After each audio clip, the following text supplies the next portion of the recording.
Not my dick. So long story short, I have some friends over to drink. They invited their own friends whom I didn't know. One of them is this savagely mean girl who is criticizing everyone for everything, but once drunk is being super nice and bubbly. I guess my friends knew and planned for this because they started pushing her on me, and because I'm the host, I have to take care of her. So she's so drunk she can't walk straight. I'm not drinking because I'm also the designated driver. I take my friend home, and she insists on coming with. And the instant I'm alone in the car with her, after dropping off our friend, she lays her hand right on my crotch and says, "Take me to your bed." I say no, for several reasons. One, she has a boyfriend. Two, I'm sober and she's wasted. Was always told you don't do drunk girls. Three, I wasn't interested. I just wanted to get the night over with, since I wasn't really having any fun.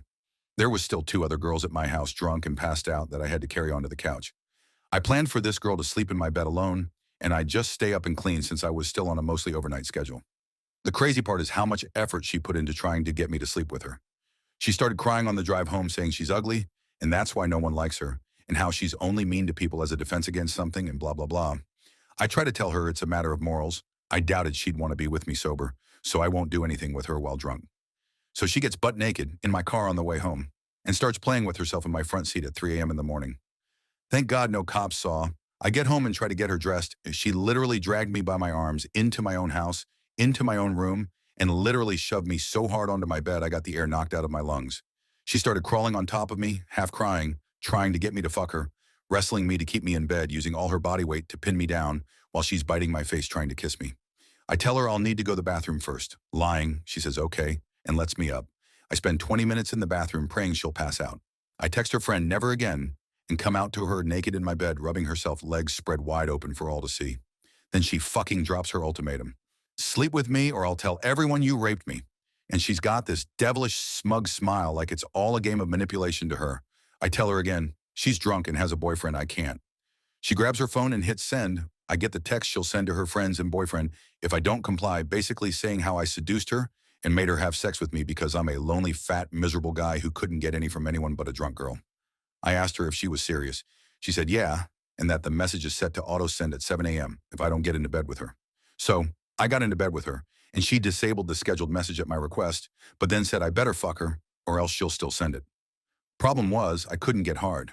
Couldn't even manage a 2 out of 10 hardness. I was firmly stuck at flaccid. She sucked on it, flaccid. Groped my balls, flaccid. Yanked on them, frustrated with my non-compliance, which put me at 0 out of 10, basically receding into my body now, because that hurt like hell. She basically stops, then says she's just going to send it. So I tell her what if I just ate her out or something. She says fine as long as she comes.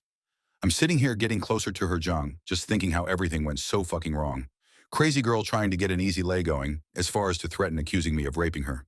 So I finally just get my mouth on her junk. It tastes fucking horrible.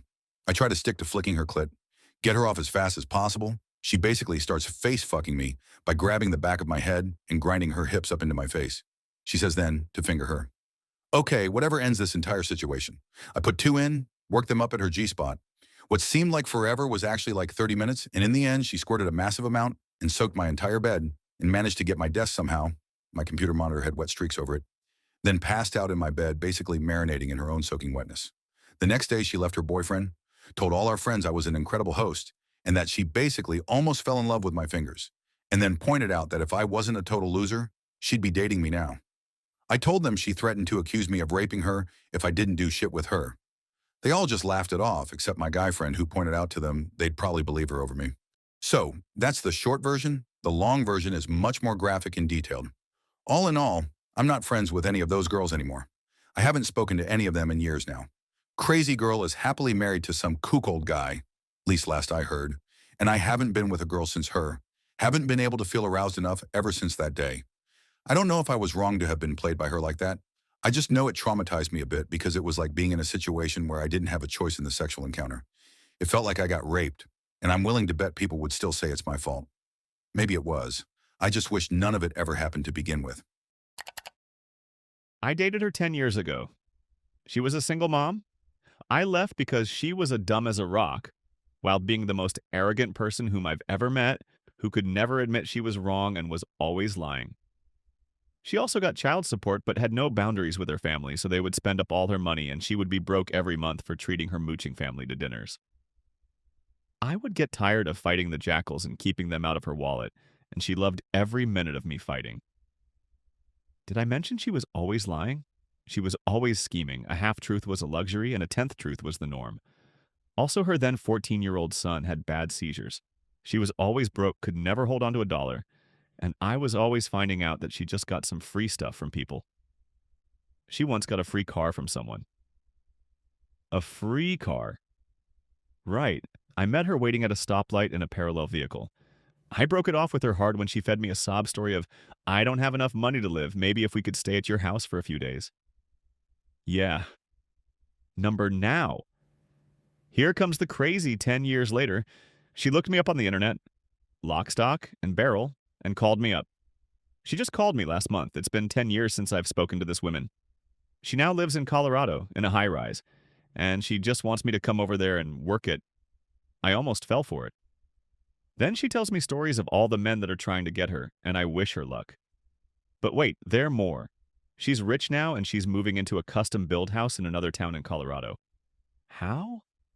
She became a CSN and is now the licensed caregiver for her son, permanently and paid by the state.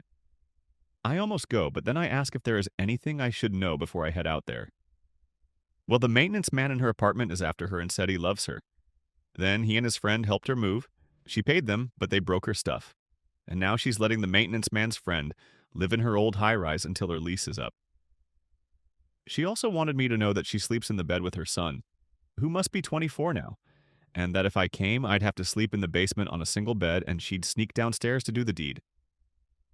See, she sleeps with him to prevent his seizures. Right.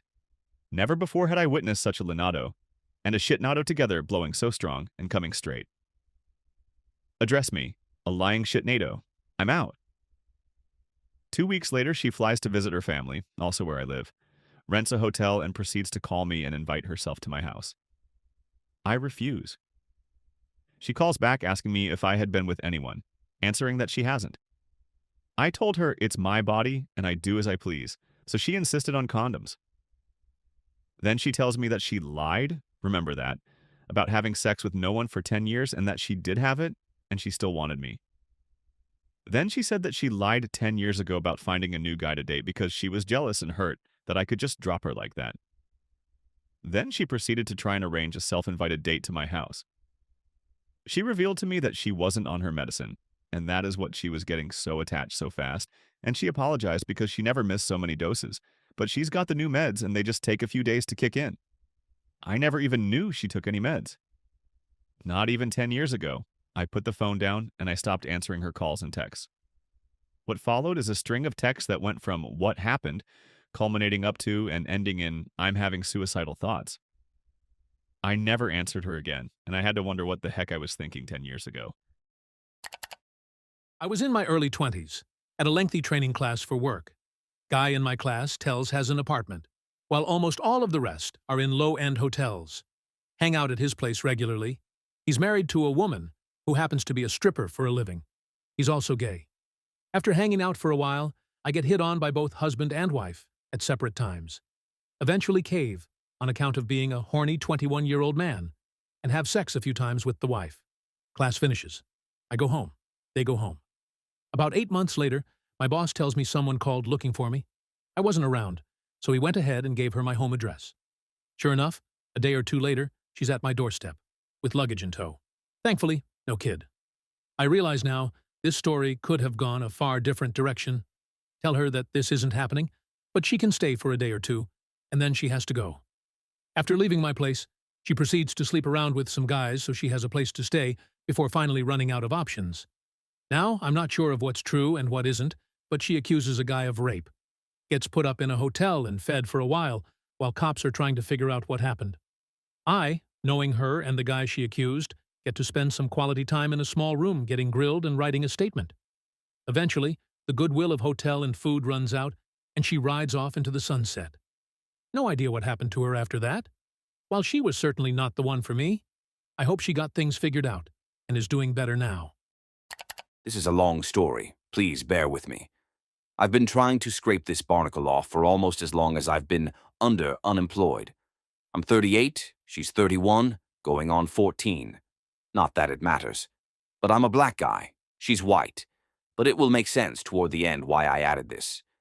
We met on OkCupid. She messaged me first and initiated everything. I was kind of taken aback, so I went with it. Things were cool for about a year, but my heart wasn't in it. Plus, I was trying to focus on finding work.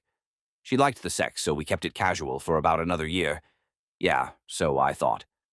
After most of my friends had got married and kind of kicked me to the curb, she thought she could pluck me away from my independence. Fast forward to a month ago, I've been having a hard time finding work, unemployed, almost 2 years.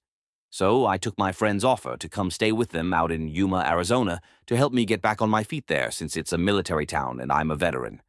I was there for about a month, money reserves drying up at this point with no job leads, and my psycho ex-girlfriend devised a convoluted plot to get me to come back to Georgia with the offer of a job, with a car I could pay off while I worked that her dad offered me, and even paid for my flight back. There was no job, and there is a car, but it needs a lot of work, and will most likely break down on me even if I fix it. She pretty much conned me back here to live with her, take care of her needs, and her cats. The cats will shit all over the apartment if left unchecked, and she won't even scoop their litter boxes, saying that she can't handle the smell and grossness of it, and I'll have to clean up after them, since she has no interest of doing it herself. She's depressed and is ADD, ADHD, and somehow can't deal with her pets outside of feeding them dry food and petting them, let alone dishes or whatever. Takes so much medication that would make the heaviest of users blush. She just keeps telling me she needs help, which is being responsible for your pets, and properly taking care of them and yourself. Did you know that when I first came into her apartment when she picked me up from the airport, which should have been a big red flag right there because she was losing her shit just trying to get to me, the room she had designated for her cats was covered in cat shit and fruit flies, even has the doors covered with tape and plastic like a straight-up biohazard scene. She does that out of sight bullshit, but the smell was still there. I cleaned it up, but one of her cats still prefer the carpet or hardwood floor rather than the litter box.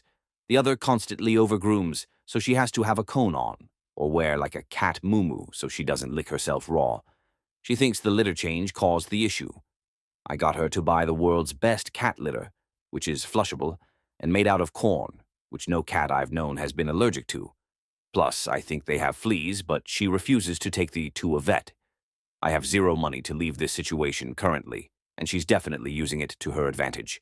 The worst thing about it was, as soon as I landed back in Atlanta, I had 3 very decent paying job offers in Yuma that came through, while I am now stuck in the middle of basically nowhere, while walking at least 2 miles to a fast food restaurant that had me train for an hour one day with no confirmation of, or if I'm coming back to continue training another day.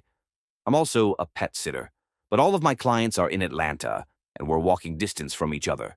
They would have been more than happy to put money in my pocket to have me to take care of their pets, but no transportation. The other reason she wanted me back, and this really threw me for a loop, was to have a threesome with a guy who is pretty much me, in another body. The event was also recorded, and I even said during the threesome that she orchestrated this to happen. Definitely not my proudest moment, and looking back on it, the guy was the same person I first met as her good friend when I first started seeing her before she decided to dig her claws into me.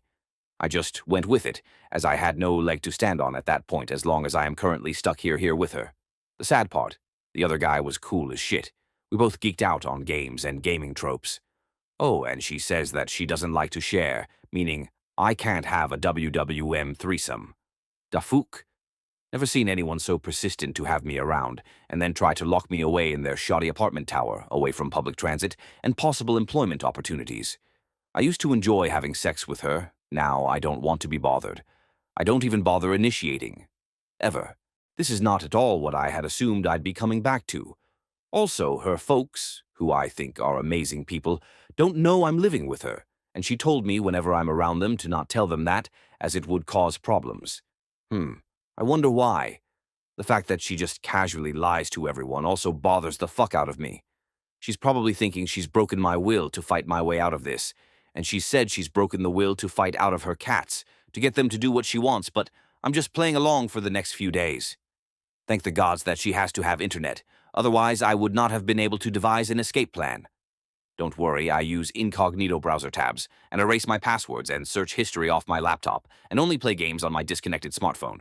Plus, being a black man in this kind of situation can go south really fast, so I have to plan my moves carefully. I'm waiting for August 16th to get here. A friend of mine has gifted me a flight to Phoenix with her sky miles to Houdini out of this situation and never ever look back. The woman needs serious therapy.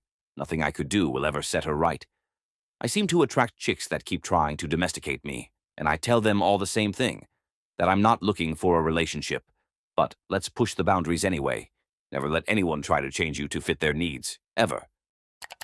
I was in a notoriously skanky club one night, and it was clear to me that a girl who had been dancing with me and kissing me was keen for some action. I was planning on heading back to my friend's place after clubbing, as we were planning on having an epic after party for the next 12 to 18 hours. But the girl was asking me to come back to her place for sex. I told my mates that I'm still down to party with them, but that I was going to head to this chick's house for a couple hours, then I'd get a taxi to theirs so we could continue to get messy. I live in the UK, and it was a crazy snowy night that night as me and the girl on question jumped in a taxi and made our way to her place. We get there, and she takes me straight to the bedroom, where we start to get it on. I'm pounding away at her, and she starts to shh me. I wasn't sure what the shushing was about, but I put it down to idiosyncratic female copulation noises. I mean, everyone reacts differently when they're having an orgasm, right? Anyway, I'm in top form this night, and I'm really giving it to her when the shushing changes into a kind of sentence.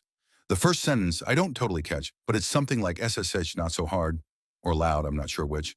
And at this point, I was already getting quite bored with the whole situation, as I was the only one doing any real work. So I pulled up short on a thrust and said, "What?" She kind of looks at me and says, "Oh, nothing. Sorry, keep going."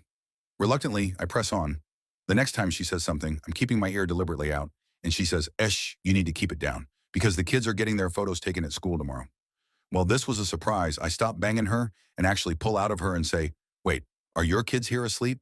Now, I have no issues with kids or with single mothers banging people. They have needs too.